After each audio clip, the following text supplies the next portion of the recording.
Everybody's taking off. It's beautiful, but let it be at least a little bit my melody, you know? I mean, it's beautiful, but just I don't want to limit yourself, but really just a little bit, have rachmanas, you know? I know, so everybody sings. First listen to the melody and then sing, you know? Okay, let me sing once by myself. I want you to know something. A sentence, if you change one word, it's a different sentence, right? But melody it's 1,000 times more. 1,000,000 times, if you change one note, it's just... And you know, I'll tell you something, without making myself the biggest one, you know what I like to do, I was hoping, praying, or when I take out the cheapness from Jewish music. Some melodies, they have a certain kind of cheap beginning and cheap ending. And my melodies, without breaking, they as mamish, they are not cheap, you know. They're mamish from beginning to end. Every note has to be in there. And it has to be like, there couldn't be anything else, you know. So let me sing it just as simple as it is.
beginning of the Torah obviously connects to the end, and the end to the beginning. The first downfall of man is that because he made one mistake, he gave up his place, right? And the great fixing is, the end of the Torah is that Moshe Rabbeinu, is a Yid, made the golden calf, and the first thing he's doing is running right back. I'm not giving up Mount Sinai. I'm not giving up my place.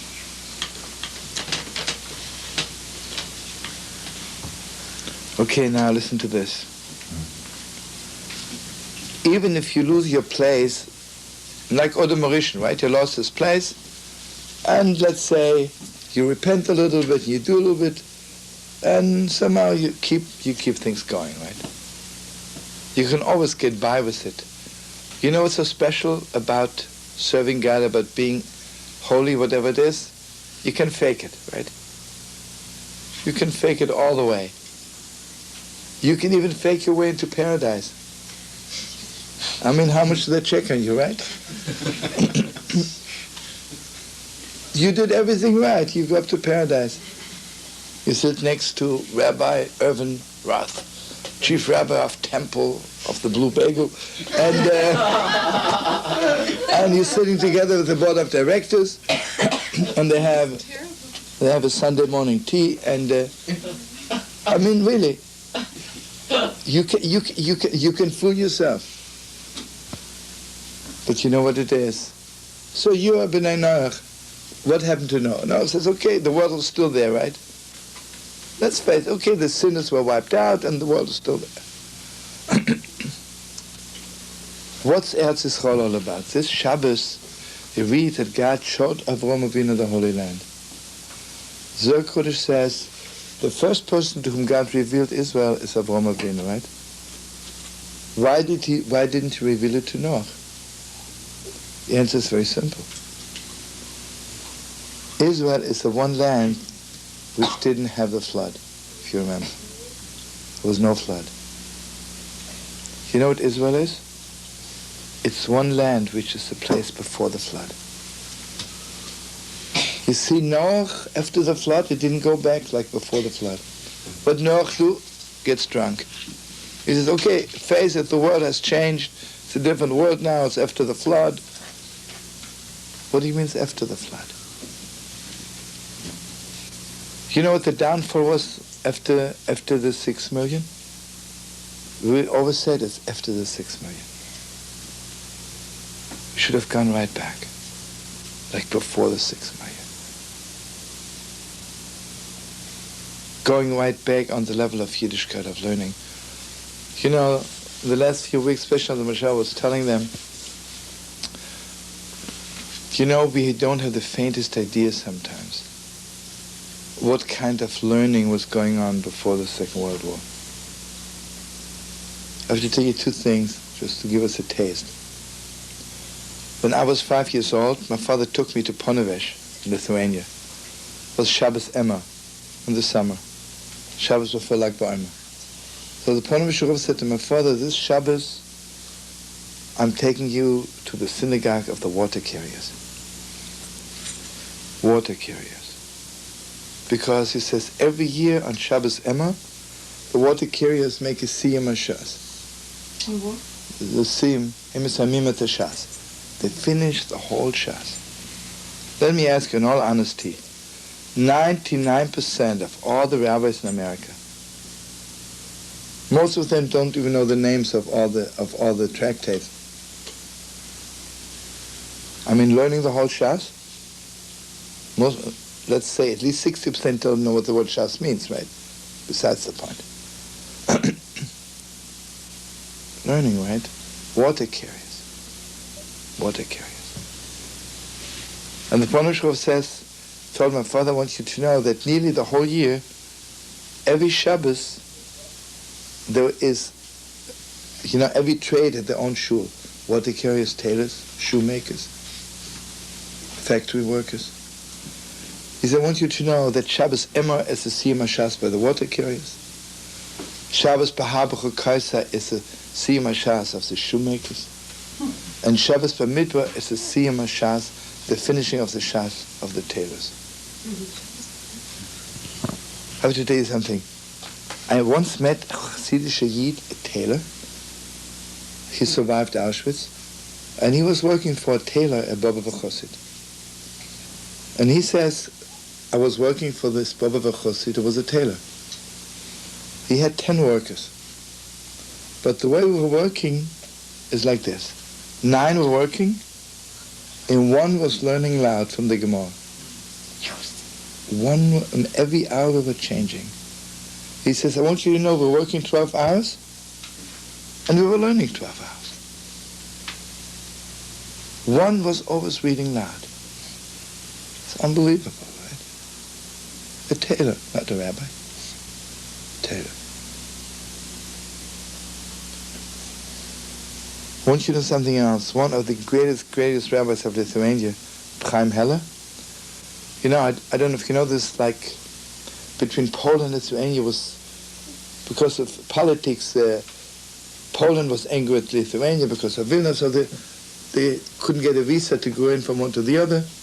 Then, I don't know, at a certain point, I think 1925 or 26, they could travel from Lithuania to Poland. So Chaim Heller was one of the greatest rabbis of Lithuania, went into Poland to see what's going on. His first visit was to the Alexandria Rebbe. Alexander, everybody knows, very hidden people, very hidden. They never told anybody how much they know. Because one of them says, why, am I learning for you? I'm learning for God, so what's your business, right? So Chaim Heller comes on an ordinary morning to the Alexander Rebbe, and there he saw about 400 people in shul, and he was talking to them, and he sees they know the whole Talmud, mamish by heart. So his first reaction, he thought, must go to the rabbis.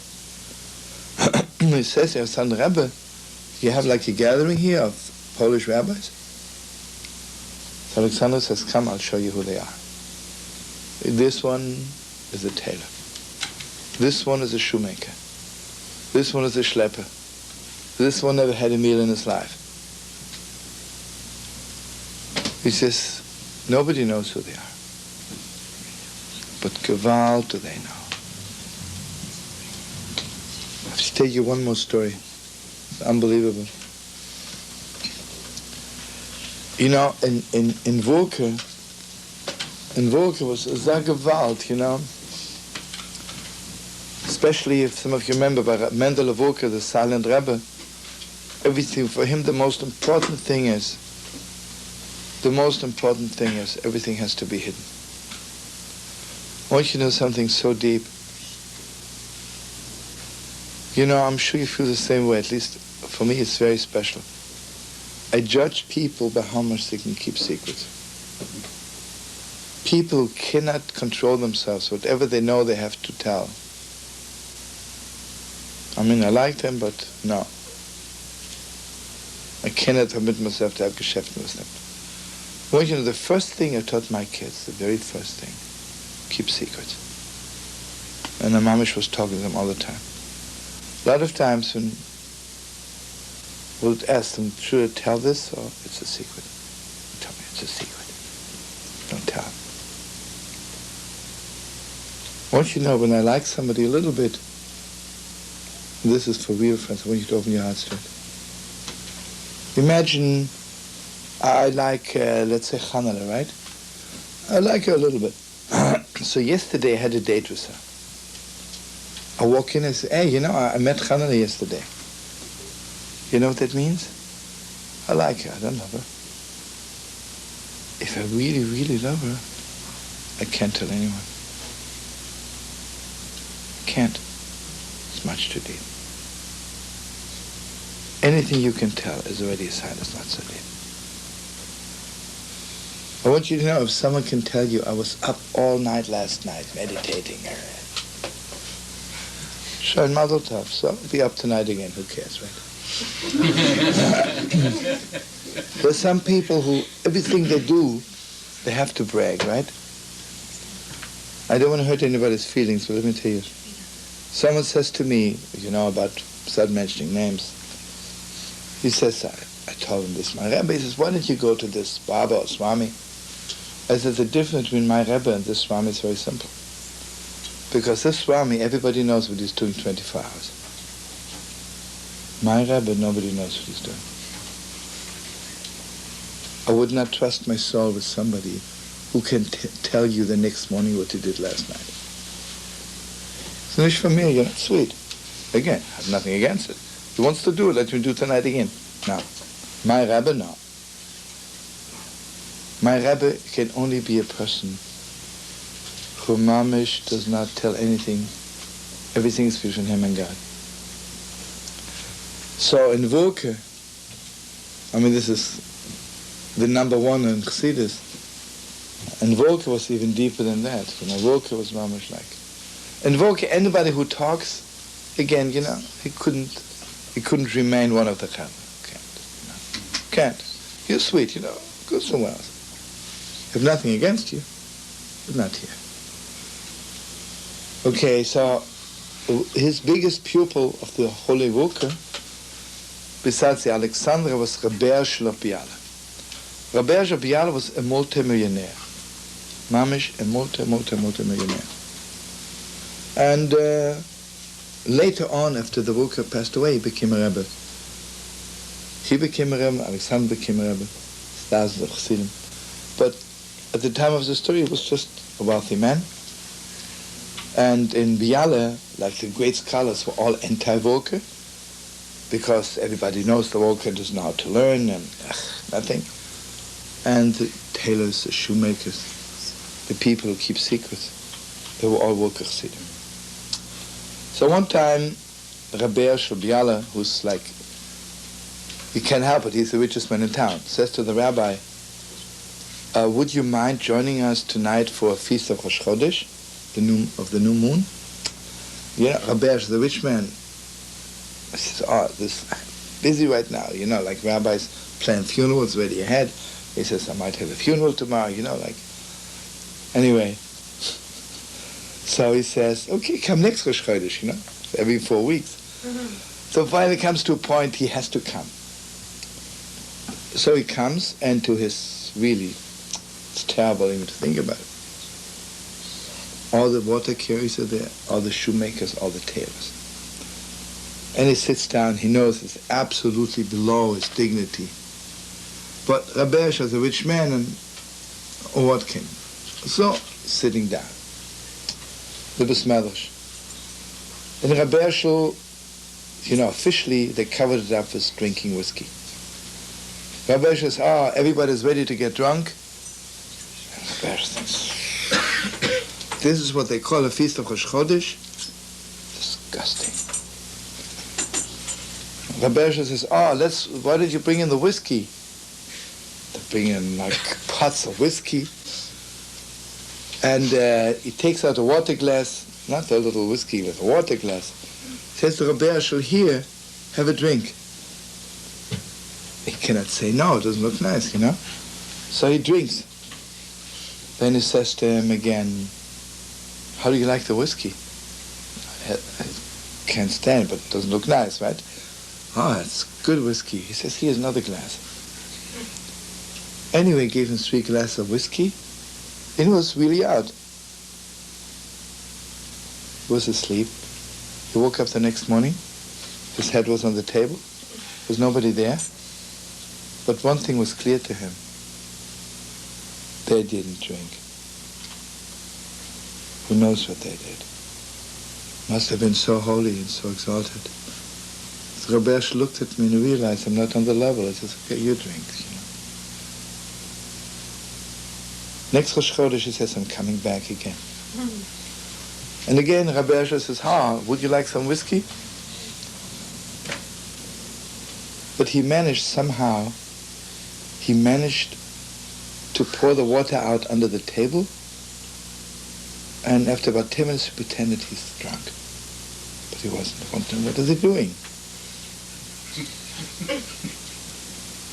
So the Heilige Rabbi says to the water carriers, okay, do me a favor. Bring in the Zohar Kodesh. Let's learn tonight.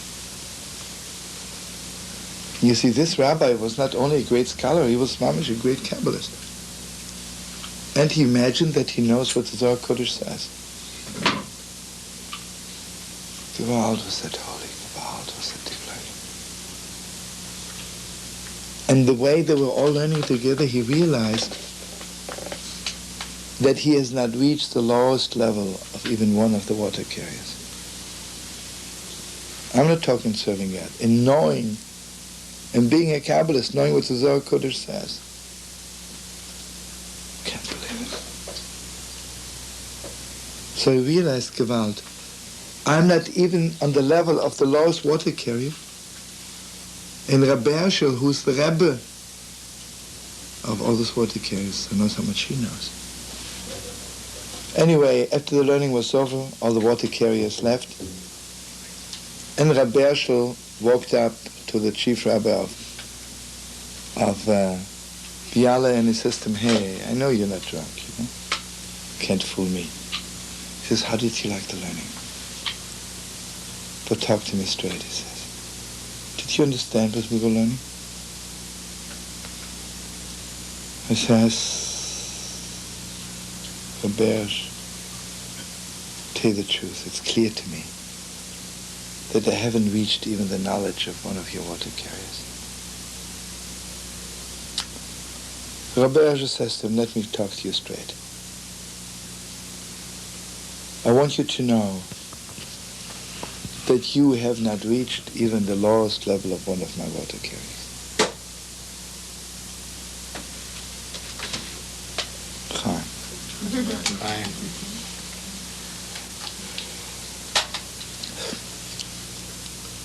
Not only in knowledge of Kabbalah, of Zohar Kodesh, in learning.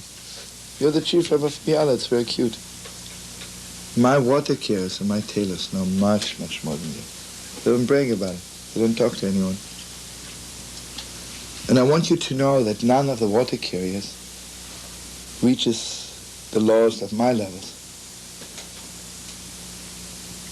So just think what level I'm on. And I want you to know, when I come to my Heilige Rabbi, Rab Mendel Wolke, when I stand in his presence, it is clear to me that I have never begun learning yet, even the first page of the Torah. Wow. So I want you to know this story is recorded. It was told by the rabbi of Biala, who later on became one of the biggest Wolke Chassidim. He says, when I heard this from Rabbi, you see, the whole time the rabbi was saying, why should I go to Rabbi Mendel Wolke? He's not a scholar, he doesn't know anything. I'm a great rabbi, yeah. Then it was clear to him. It was clear to him. Anyway, he says, the next Shabbos, I decided I got to go to the Heilige Rab Mendel Wolke. So he says, I want you to know, he writes it in his book, in the forward.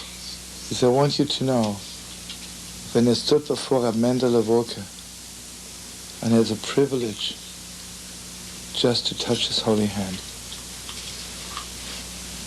suddenly it was clear to me like never before that there really is one God. There really is one God. And it was clear to me like never before that every word of the Torah is from heaven. Every word of the Torah is from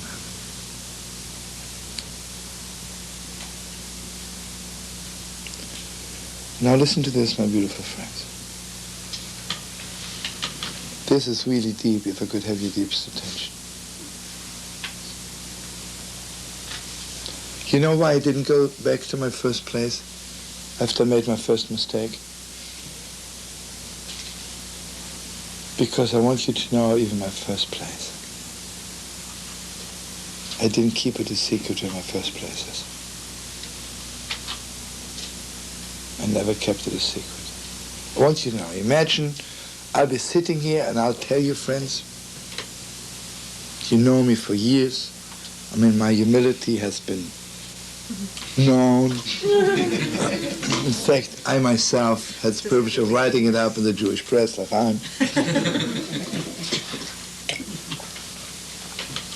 You all read my paperback book, The Most Humble Man I've Ever Met.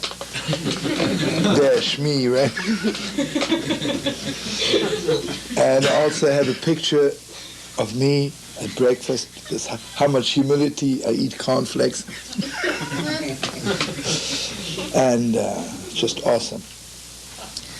Anyway, imagine I would sit now and tell you, I want you to know, friends, I'm really humble. But I have to tell you the truth. Do you know what level I was on before I made my first sin? Gewalt was I holy. I was so holy, it was so awesome. I'm afraid whatever I will tell won't be enough. I mean, I was really holy. I mean, double H, double O, double L, double Y, right? I can only say to you, Gewalt was I holy, right? And then Brother Satan got on my tail, and I became a sinner. And also, it's all discussed in my book, how to avoid repentance, right? Is it going to be on video, Rabbi? Yeah, brother. Okay, listen to this. Imagine, you know, friends, I want you to open your heart. I'm just making it very light because it's so deep. You know, I'll never find my first place because even the first place was not a secret between me and God. Good. Bum, bum, bum.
The Pshischa is asking the deepest question in the world. Before God spoke to Noah, it says Noah was a holy man, a perfect man. He walked with God, and then God spoke to him. Why doesn't the Torah say the same thing about Abraham? Abraham was a tzaddik, Abraham was holy, Abraham was perfect. Then God spoke to Avram. So the Pshishra says, Noach was a holy man. Everybody in the city knew he's a holy man, right? You're coming into the city of Noach. He says, hey, where does the holy man Noach lives? Oh, the holy man Noach, 1 block from here. And then you say, well, you come to that block, where does the holy man Noach live? Oh, next house. What's the holy man Noach's phone number? Everybody knows.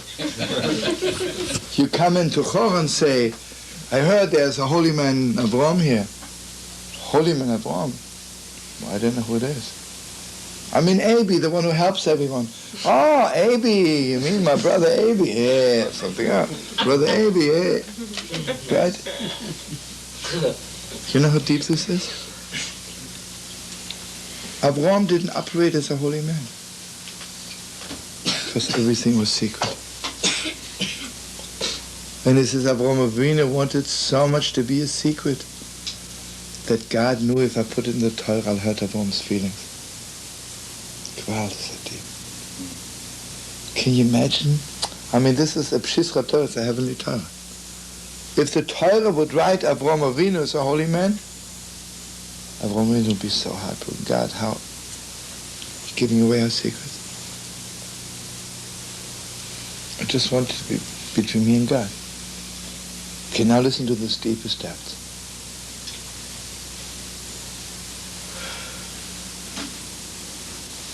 I want you to know Sukkot. Kitzpeneni b'sukkah. This is unbelievable. There's a passage in the Psalms is, I'm hiding in the Sukkah. Not from God, with God. Gewalt is so deep. You know what I realized after Yom Kippur? You know what my problem was? I never found my first place, because my first place was not a Sukkah. My first place was the Jewish press. Everybody knew I'm a holy man. Sure, after I stopped being holy, I rolled down all the way. Sukkah is something else. Kitzpeneni b'sukkah, right? I want you to know the deepest depths. How did Aaron HaKohen operate? Everybody knows that Sukkot is the clouds of glory of honor of Aaron HaKohen. How did Aaron HaKohen operate, the high priest? Why was he chosen as a high priest? What? You know, I would say, I once read an article in the Jewish press about how to become a high priest. They're selling cassettes now, how to become a high priest in 3 easy lessons. $6 cassette, you should get it. And if you get it before Purim, it's only $5. It's very simple. Mamish, you fast for 3 days, you meditate, run to the mikveh, lock yourself in a room, roll your eyes, try to roll from east to west. And then after 4 days, the Spirit of the Lord comes upon you. Make sure it's about 12, look at the clock. Usually 1 after 12, God is coming, hey. God, you're late, it's really 5 to 12. Anyway, how do you become a high priest, right? You know, all the rabbis told us one thing.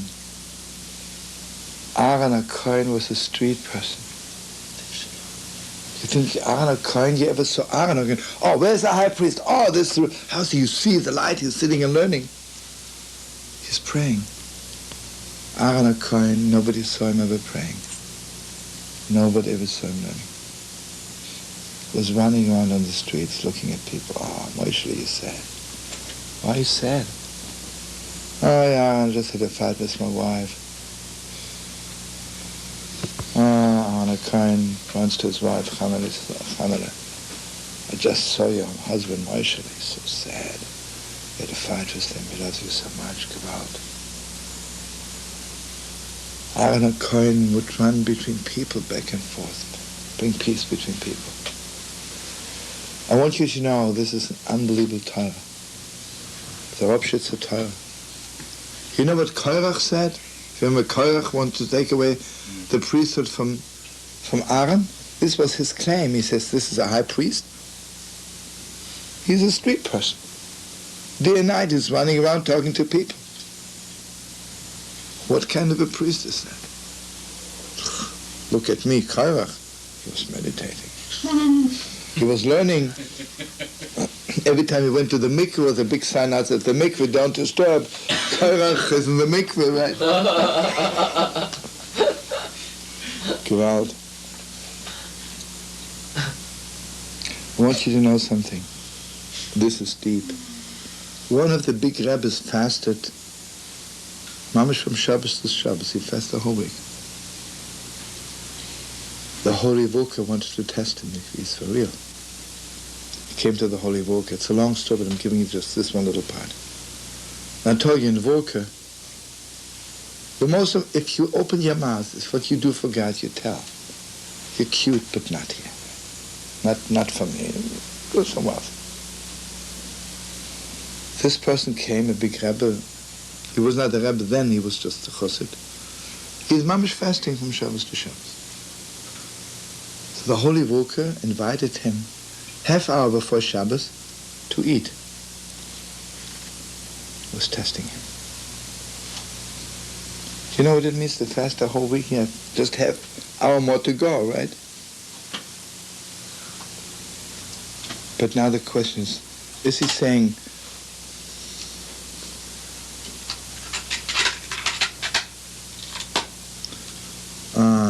listen, Holy Volker, I mean, I don't want to brag, but I'm really fasting from Shabbos to Shabbos. And if you want to have a little feast with me, you have to wait till after Shabbos. I'll be overjoyed to join you.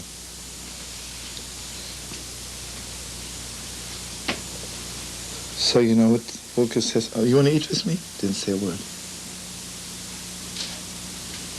And he ate. He rather eat than anybody knowing. Ah, the Volker says, Mamish, now I see. Now I can take you into our Chevra. Home.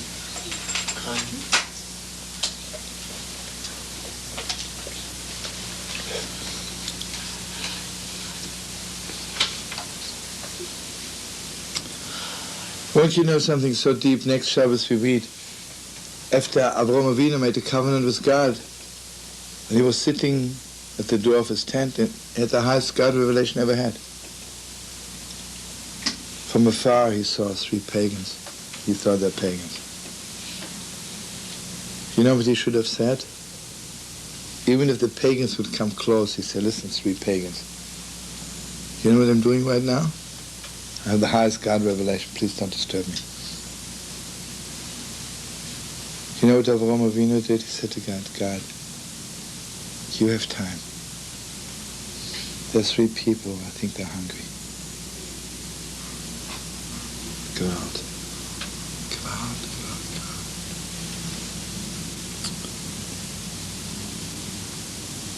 I have to tell you the deepest depths. All the rabbis say that. The angels asked Avraham, where's your wife Sarah? And he answered, Hina ba'oil, she's in the tent. So all the holy rabbis said, well, the angels were asking him, you know, hey, Avi, how's wife Sarah? How's she doing? What's she doing? He says, oh, she's making blintzes in the kitchen. What's he telling? They ask him geographically where she is, and the Torah is writing this down. You know what they were asking him? What's the level of your wife Sarah? Where's she at? Where is she in serving God? So Avraham answered, Hina ba'oil. She's completely hidden. Even I don't know. He says, even I don't know who she is. Gewalt, right? Even I don't know.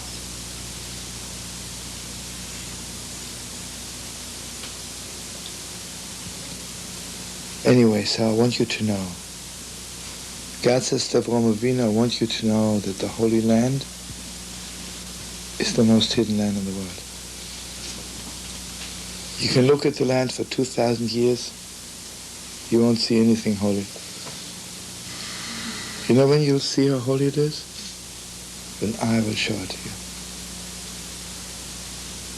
Only God can show it to you. You know how deep this is? It's such a secret, even by God. God says to Avraham Avinu, you know all the secrets of the world already. And Avraham Avinu, Mamish, knew the whole Torah. But one thing you don't know yet. To know the holiness of Israel, that I have to show you. Very, very, very special.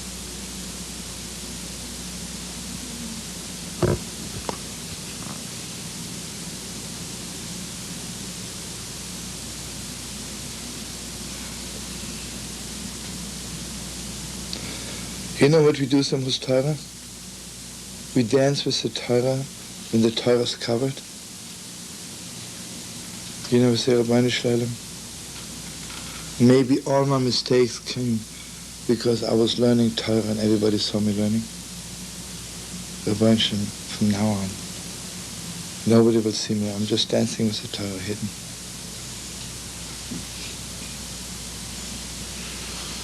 I want you to know whatever you do, and here, friends, I want you, Mamish, to open your hearts to it. Whatever you do, Mamish, on a holiness level, between you and God, between you and people. The moment you say it, it's already lost. It is already lost. And here I want to go back to an Alexandra Torah, which is awesome. You know, as I told you, Alexander is Mamish Volker, is Mamish like. Alexander says one of the Torah, basically everybody knows, when you do a mitzvah, when you do something good, God's light is giving you so much strength, so much energy, you should not even be able ever in your whole life to do something wrong. How come 1 minute if you do something very beautiful, the next minute I'm rolling down the lower steps? How's it possible? So he says the deepest Torah. If I do the biggest mitzvah in the world, but it's not hidden, that mitzvah does not give me strength not to do something wrong. So I do a mitzvah. 2 minutes later I can roll down the lowest.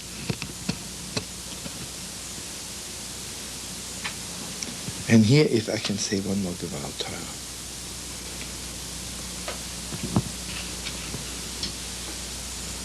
There were 2 people in the world, right? And they have a secret with God. God gave them one mitzvah. The one mitzvah was, don't eat the tree of knowledge. And here the snake comes, Mrs. Snake or Mr. Snake, says, hi Eve, may I call you Eve? No, her name wasn't Eve yet, she didn't have a name yet. Hey, young lady, couldn't invite you for lunch. And what are we going to have? Well, what's she telling the snake? She said, I don't want to eat it. I don't like it. You have one mitzvah and you already have to brag. What are you telling the snake? And here I want you to know something.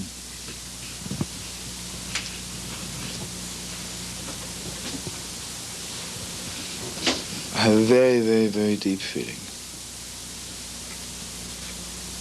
If Adam would have taught Chava that the first thing in the world is to have secrets with God, she wouldn't have taught the snake, and she wouldn't have eaten the forbidden fruit. You know, they were running for garments. They were running some gewalt. We have to hide, we have to cover. Running for cover. Running for cover.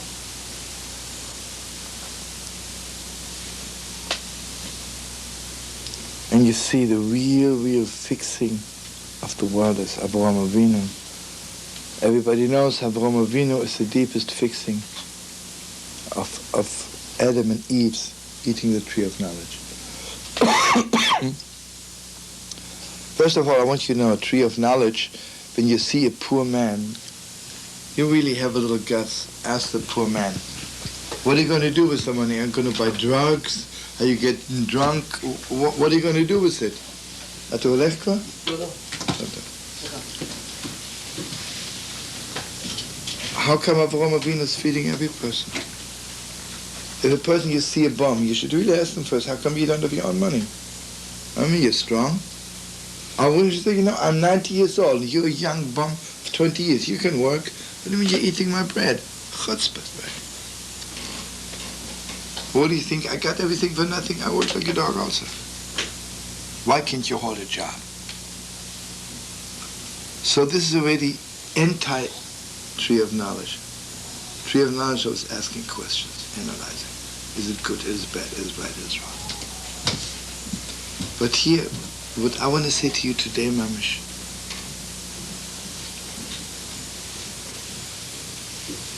if I ask questions, that means I assume all I need is your answer.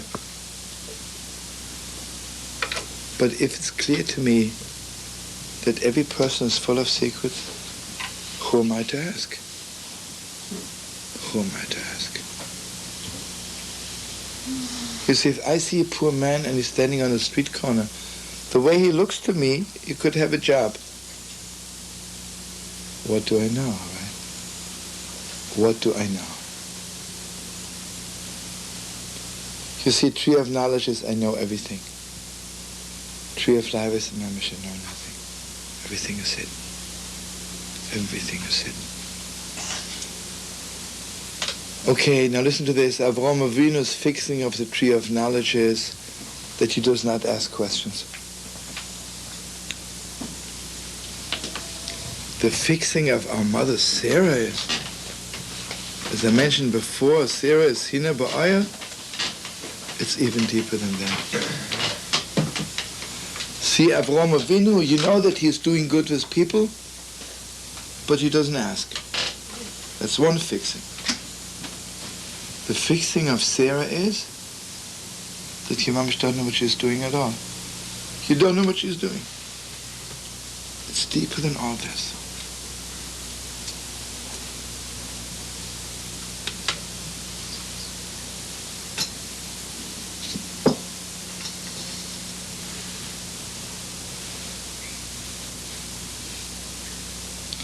Let me ask you something. When God makes somebody sick, isn't it obvious that God wants this person to be sick? When God makes a person poor, obviously God wants to make this person poor, right? On the level of tree of knowledge, you're right. On a secret level, how do I know? What do I know? I just want to tell you this. Prayer is always secret. Why is Mamish, I want you to know, since Saturday night prayer stopped being a secret. I don't want to say anything bad, and all those so-called fancy synagogues, they wear Band-Aids. You know, a little Band-Aid. I always say since Judaism got sick, people wear Band-Aids. You know, the little talus around the neck like a Band-Aid. You're supposed to have a talus which covers you from top to bottom. You know what the talus is? The Talmud says the talus has to be so big that you could walk, mamish, surround you with a talus and walk on the street with it. That's how big a talus is supposed to be. You know what the talus is? Mamish, when I pray, it's a secret for me and God. You know when you're done with Shemona Esrei? Until Shemona Esrei, Mamish, thank you so much.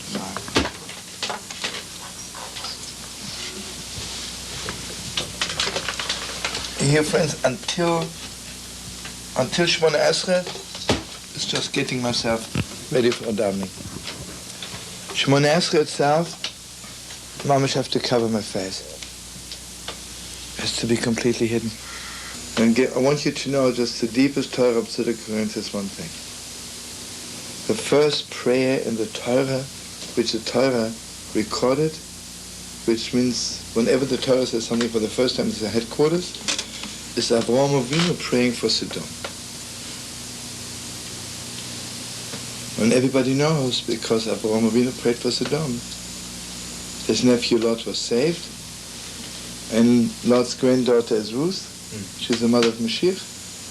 That means because of that prayer, the Messiah is coming. That means the redemption of the world is because of that one prayer.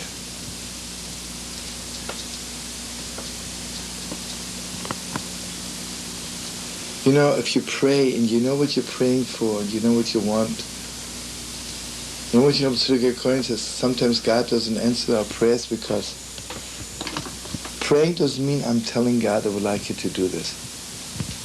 God says, you're giving me advice, I have other advices, right? You know, praying is mamish, pouring out my heart before God. Beyond me, beyond me.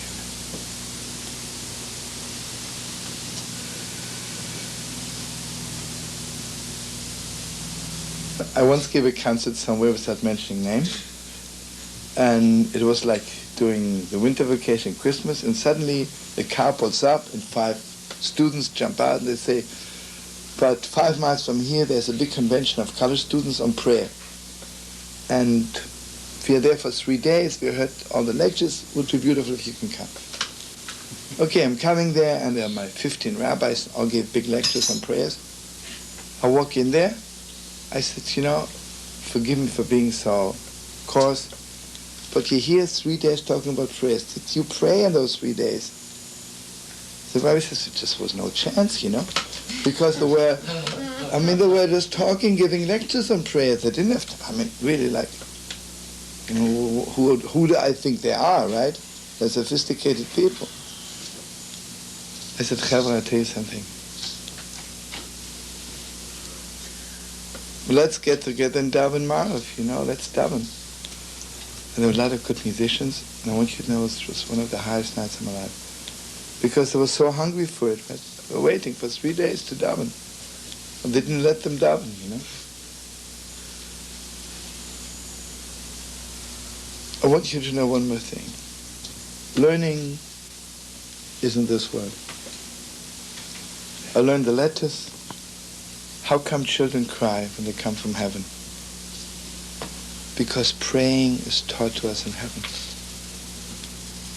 A person says they don't know how to pray. What do you mean you don't know? You are taught how to pray before you're born. Before you're born. And here I just want to go back to the beginning of your learning.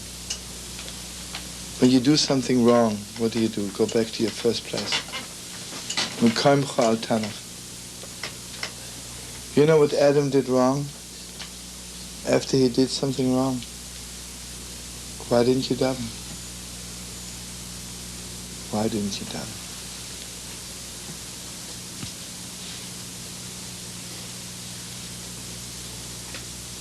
You know what it is, the destruction of the temple? The destruction of the temple is that after you do something wrong, you don't run right back to daven. And the biggest fixing of the world is. And they don't only mean between us and God, between us and people. Right? Or you know something so deep, when you hurt somebody's feelings, it's not just to go back and ask them for forgiveness. It's also a tree of knowledge. I did wrong to you, forgive me. Mamish, I'm just praying before you. It's deeper than anything in the world. Deeper than anything.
When you ask somebody a favor, the question is, which part of that person are you addressing?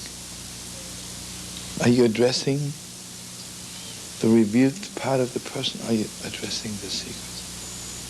Deepest, deepest secrets of the world. And here I want to go again to the deepest depths. Moshe Rabbeinu, when he was praying God should forgive us, he spoke, right? He said, please God forgive us. Aaron HaKohen, when he walked into the Holy of Holies, didn't say a word. Didn't say a word. And everybody knows that Sukkot is the clouds of glory which came out from the incense which Aaron HaKohen offered in the Holy of Holiest. The Sukkah is the prayer. Mamish didn't say a word. It's so secret between me and God that I don't even want God to hear it. I want God to hear it, but not God's ears. You know, when I love somebody very much, I want to tell them something, I don't say anything. I want it to go right into the deepest depths of their heart. I don't want it to go to their heart via their ears. If you want to be close to God, God doesn't give it to you with his hands. God gives it to you with his heart. Go out. What a time. Go out is so deep. Go out is so deep.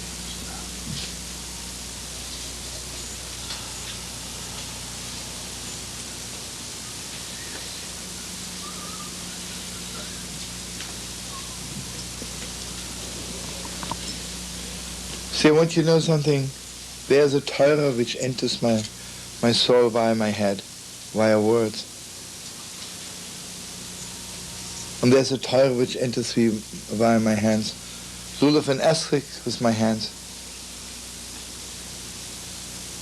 Sukkot with my eyes. So much Torah, I carry the Torah. I want the Torah mamish to go right into my heart. Not via my head, not via my hands. Just right into the deepest, deepest depths of me.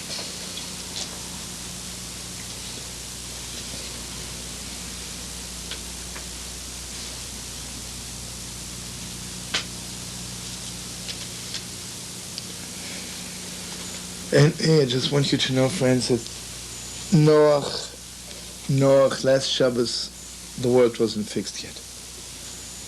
And I want you to know, it says the Heilige Lublina, until this coming Shabbos, when God says to Avraham Avinu is the Holy Land, it says in Sform, the Holy Lublina could not sleep the first 2 weeks of the year. Because your mom is living with a portion of the week. And the world is in chaos, right? Or the Mauritius is driven out from paradise, and Noach, there's a flood, there's a Tower of Babylon. You know, it was for real for him, so he couldn't sleep. Who knows what's going to happen to the world? This coming Shabbos, there's Avraham Avinu, there's the Holy Land. Now I know God will fix the world.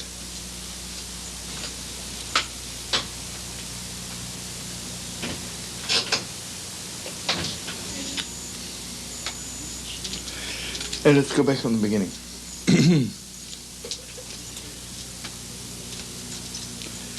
The major difference in the tree of knowledge and tree of life is that the tree of knowledge doesn't know of secrets.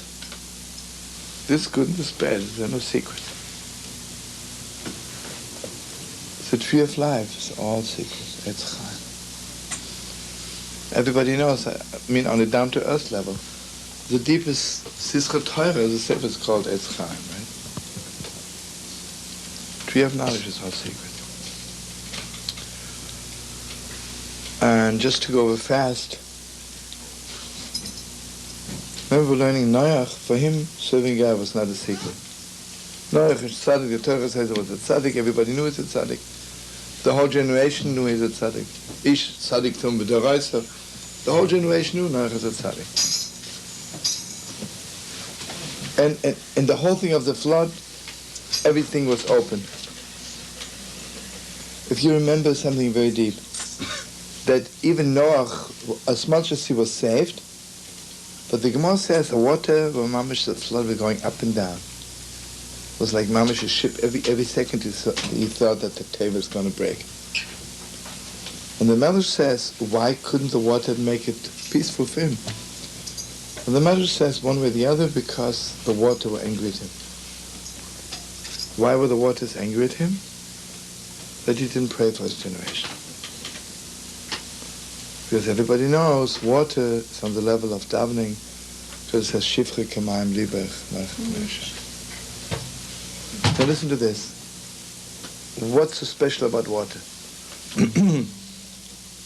Water is hiding everything. Water is hiding. When Mashiach is coming, it says, Kamayim Layom Machasim. Like the water covers the ocean. I want you to know, the Torah doesn't even say this water was created, right? Other rabbis saying, it says God created heaven and earth. Why doesn't it say God created water? It's a secret. It's a secret. And you know what it is? It says, and everybody knows, all the rabbis say the same thing. Whenever your whole life is in chaos, your whole life is turning over. There's only one way.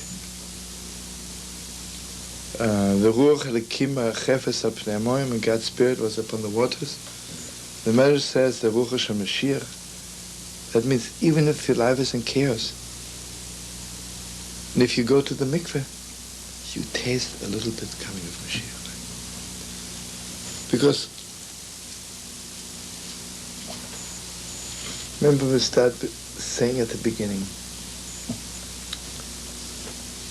basically all my mistakes came from because I had no secrets. I lost touch with my own secrets. Lost my secrets, right? So when I go to the mikveh and immerse myself in water, I connect myself again to secrets.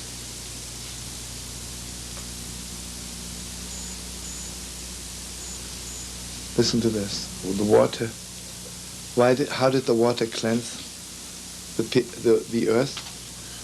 The earth was covered with water. Suddenly the whole earth became a secret.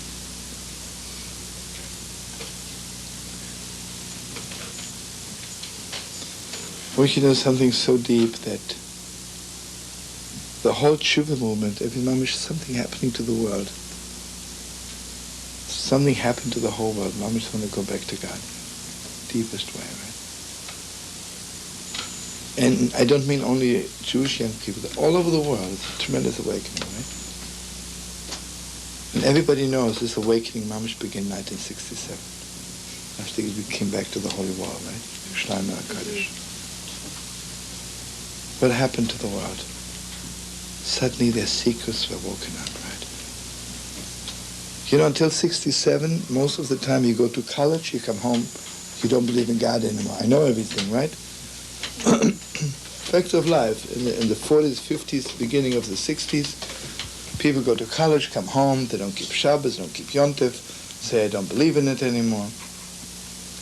After the 60s war, the world entered the age of mamish, deepest believing than ever. Right? I want you to know, you know what believing is? Believing is the deepest secret in the world. Can you explain why you believe and how you believe, what you believe, when you believe? I want you to know that water is mamish on the level of believing, right? Mamish, right?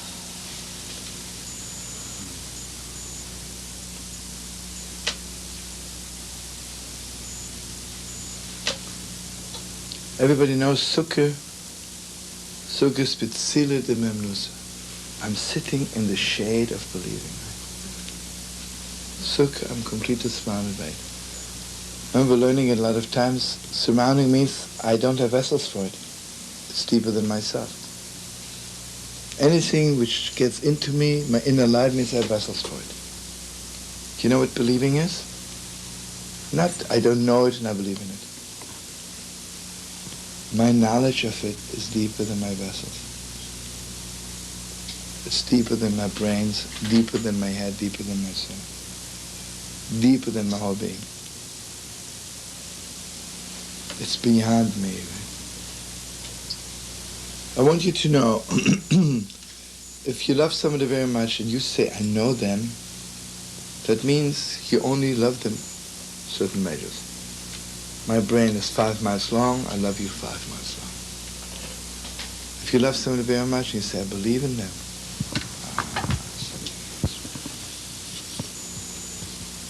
and I want you to know this is not my prefabricated Torah. It would be a good Torah, but it happens to be from a Medrash.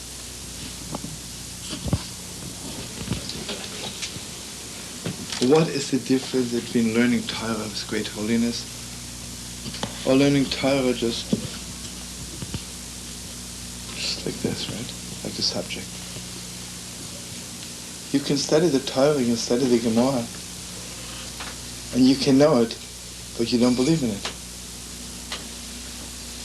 So it's not surrounding you, it doesn't shine through you, it doesn't surround you. Right? If you learn Torah and you believe in it, then every word you study, every word you're learning, surrounds you also.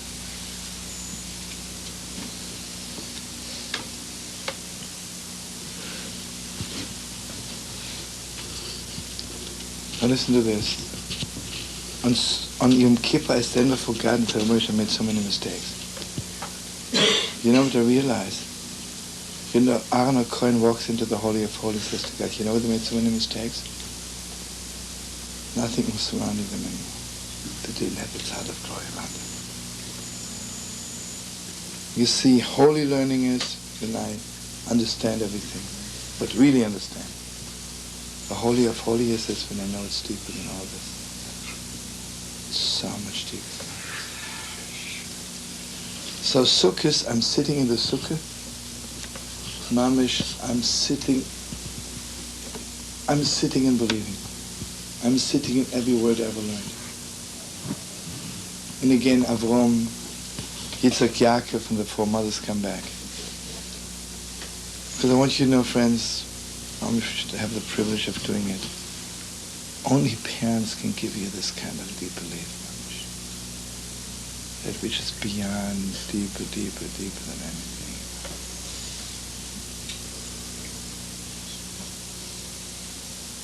To share something with you and make it fast. Everybody's asking the last prayer in Yom Kippur is Ne'ilah. It means closing. Why be so negative? Why say? Because after this prayer is finished, then God closes the gate. Hopefully not. I mean, it's really crazy. Call it anything, but not closing. So I want to share something with you. The Heilige Abte had a chassid, and he was mamish very holy in every way. The only thing is, when it comes to trusting God, was a little bit not so much yet into it. You know? If he had $100 on the table, he knew it's good. Trusting it'll be there tomorrow is a little bit heavy. And the Abte was talking to him, it didn't go through. So one day the Abte calls him in, I says, I'll tell you something. There's no way I can't reach you. I want you to know to go, let's say, to Brod, and there's Chatzkel David, a very wealthy man. Go there and stay in his house a few weeks, and there you learn how to trust God.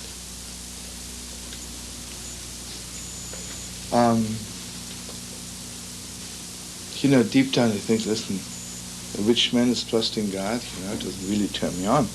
Poor man has nothing trusting God, I understand, but a rich man, a millionaire, what does he have to trust God, right? He has it in the bank. But he didn't say anything. He comes to that city and he goes to this Chatzkel David and say, I have to do something here, and the Heilige Abte Ruf, the Holy Abte, sends me to be in your house for a few weeks. Greatest honor in the world. Any mamish like spies on that Yidden, he wants to know what he's doing. And he sees mamish, he makes, I mean, in those days he didn't work with millions because there's thousands of rubles. Mamish has a big business. And he sees that everything is open. The only thing is there is one room where mamish nobody has permission to go there. And whenever he has to do some business, let's say, someone comes, he has to pay a bill, 10,000 rubles, he goes into that room and brings out the 10,000 ruble, whatever it is. And obviously this is, and he asks the people what's in that room, they say this is where he keeps the money. Okay, he's there for 4 weeks, he didn't see anything. So, got to talk to him straight. He says to Chatzkel David, I want you to know I'm here because the Heilige Abte, the Holy Abte, wanted me to learn trust in God from you. And I'm sitting here and I didn't see it yet. Can you please teach me? Mm-hmm. So he says to him, okay, he says, hang around me today.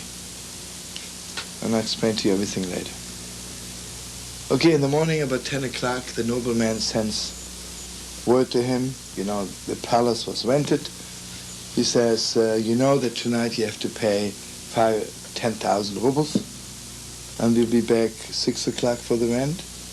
Oh, I says, no problem. He says, just be back. I'll give you the 10,000 rubles.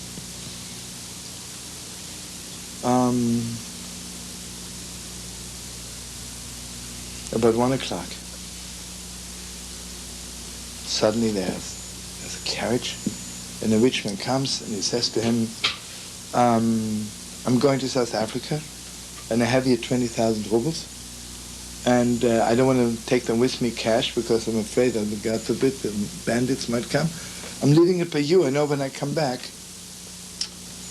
you'll give it back to me. He says, no problem. 4 o'clock, suddenly there's a delegation from another village, and they say there are 10 families who have not paid rent to the nobleman.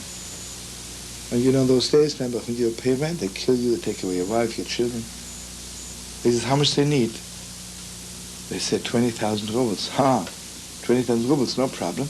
Goes into the room, brings out 20,000 rubles. 6 o'clock, the police comes and they say, we're coming to collect the rent. I says, no problem, just sit down and first feed you a little bit, have a little drink. And they eat, they drink, they eat, they drink. 8 o'clock, there's another knock on the door, and then a person comes and he wants to buy some merchandise for him for 7,000 rubles. Sells the merchandise, takes the money. Then the soldier says, you know, we really have to leave. We're sitting here waiting for 2 hours, no problem. Goes into the room, brings out the 5,000 rubles, and they leave. Says to the Yidder to come, show you something. Takes him to the room. You know what's in the room? There's a chair and a table. On the table is a tiller, book of Psalms. That's all there is. Do you think I have money? I don't have a single penny. I don't have a single penny. But whenever I need money, I'm going in here. And I say to them, and the emotion sends me what I need. He says, this morning the police came and they said they want 5,000 rubles. So I walked in and I prayed to Moshe, we need 5,000 rubles. So then someone came and gave me 20,000 rubles. So my first impression was, I thought that those 20,000, 5 of it are for the rent. But you see, I was mistaken. 20,000 rubles was really the money for those families to get the nobleman off their back. I want you to know, when the police came 6 o'clock to collect the 5,000 rubles, I didn't have a single penny. And I knew one thing, if I don't pay tonight, they'll kill me. So I gave them to eat, went back to say to them. You see, 2 hours later, somebody came and brought me money again. And then he says to him, okay, now it's time for you to go home. So he says to him, how will I get home? I have no money. He says, aye, that's all you learned from me? Do you ready? You're really asking me? But then he says, okay. You know, like, I'll give you 200 rubles, but please, from now on, if you need something, Lock yourself in a room and say to him, don't ask. Okay, he has 200 rubles. We're already coming to the end. Give them 200 rubles. And he goes on the way, he goes to Lizhensk. Can you hold it? He goes to Lizhensk, let's say just for, I don't know the name of the cities. He passed by a marketplace. It's heartbreaking. He sees 2 women, and each of them has 8 children. And they're just about to hang those 2 women. Yeah, but what happened?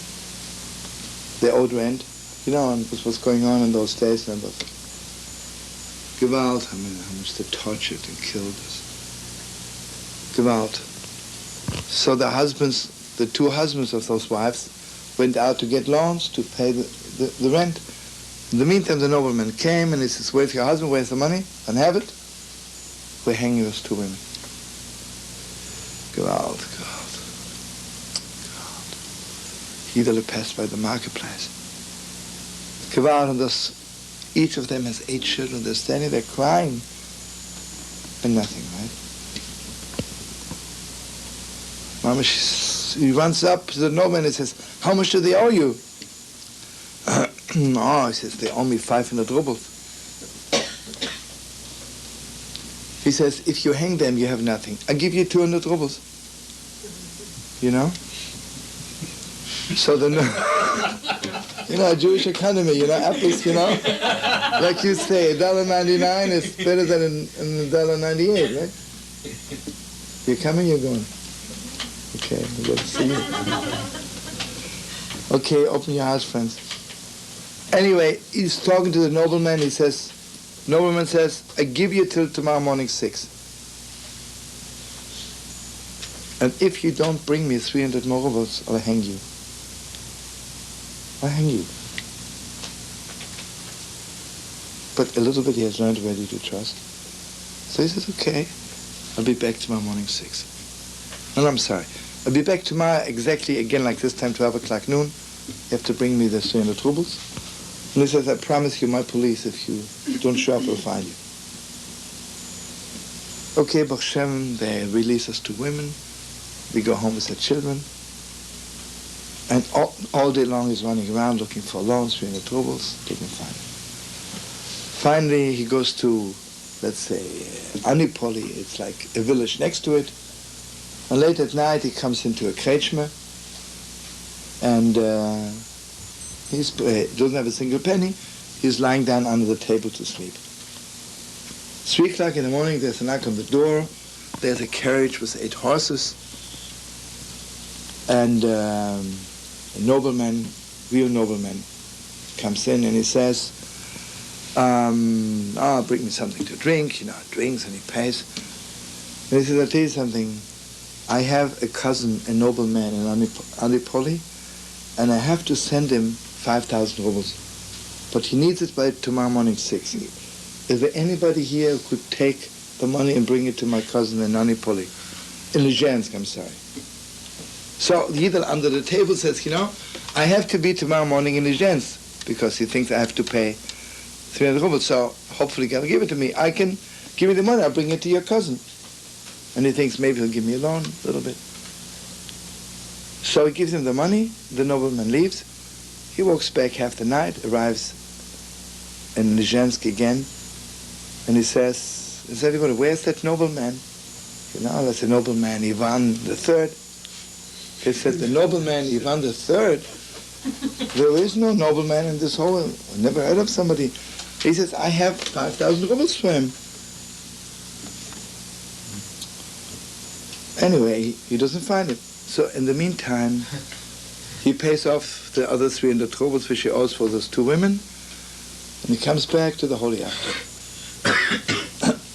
The Holy Abder says, okay, I see, Baruch Shem, you learned a little bit. I want you to know one thing. That when you gave the 200 rubles for those women, and you promised, Mom was trusting God, that you'll bring the 300 rubles the next day, I want you to know that the angel which was created in that mitzvah brought you the 5,000 rubles. Gewalt. But anyway, you know, I said a little speech like this here in my shul. I said, you know what the last prayer in the Ila is? I'm begging God, please God, give me this room with a table, with a chair and a toilet. Because that's what I really need. That's what I need the most. So you know what God is doing? Takes us to Sukkot. What's a Sukkot? Sukkot is I'm sitting betzilit and I'm nusa. It's on the street, the wind is blowing. It's not Park Avenue. Don't have an indoor swimming pool. But Gewalt, you know what I have in the Sukkah? The Gemara says, Mamash, if you learn Masech the Sukkah, you need a chair, you need a table. Especially the last day, David HaMelech, Mamash, and this, all you do in the Sukkah, woman saying, Vishana, Hashem help me. Anyway.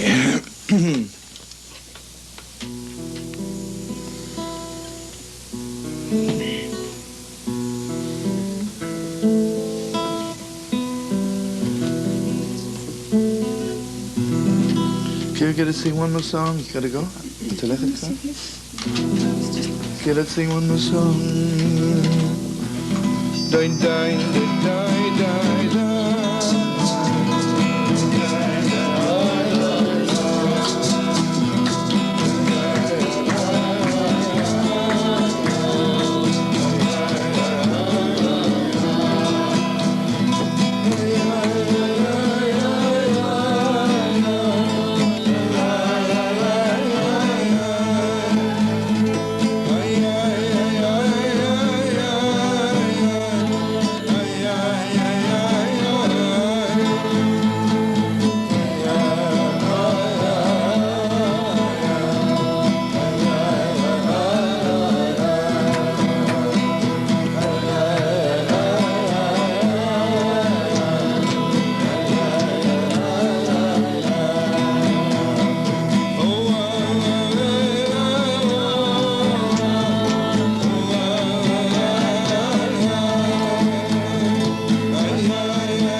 Anyway, good Shabbos, good Yom Tov. Thank you so much.